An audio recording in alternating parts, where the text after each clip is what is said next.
اللہ الرحمن الرحیم۔ کسی شخص کی نوکری ختم ہو جائے تو اس کو بحال کس طرح کرنا ہے؟ اسماء الحسنہ میں سے ایک اسم ہے یا عزیزو۔ اس اسم کو غسل کر کے 2 رکعت نماز پڑھیں۔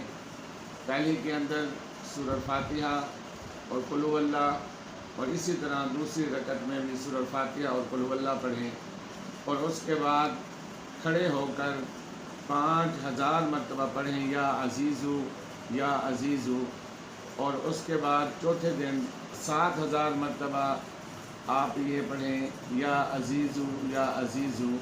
یہ 7 دن تک عمل کریں۔